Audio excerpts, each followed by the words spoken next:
Early in World War II, the German army developed the Faustpatrone, a small, lightweight, one-man-operated projectile launcher with an armor-piercing warhead. It was technically not a rocket, but was propelled by a charge of black powder, unguided, and with a range of 30 meters.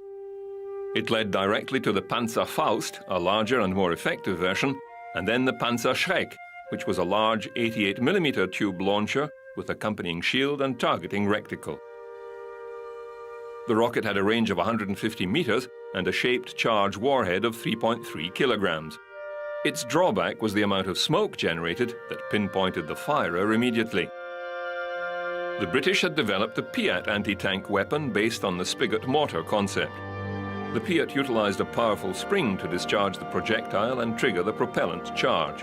Relatively quiet and smokeless, it could be used in enclosed spaces.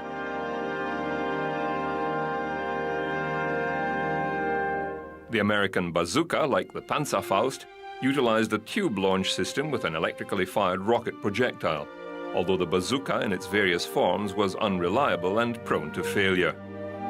The Soviets took the German design and developed the RPG-1 and RPG-2, and eventually the now common and plentiful RPG-7.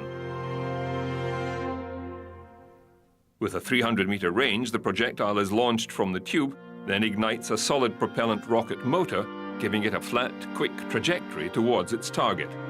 Like most other anti-armor weapons, the warhead is a shaped charge high explosive.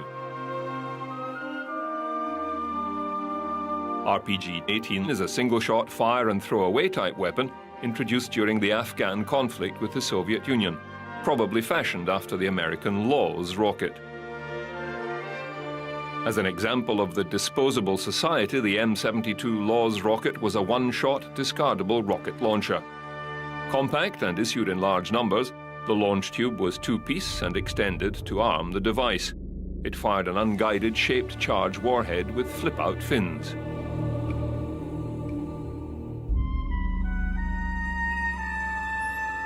The first generation of guided anti-tank rockets were fly-by-wire, requiring the user to adjust its trajectory during the flight, making the firer vulnerable to counterattack as he visually tracks the weapon to the target. Second-generation weapons required the operator to just maintain his aim on the target.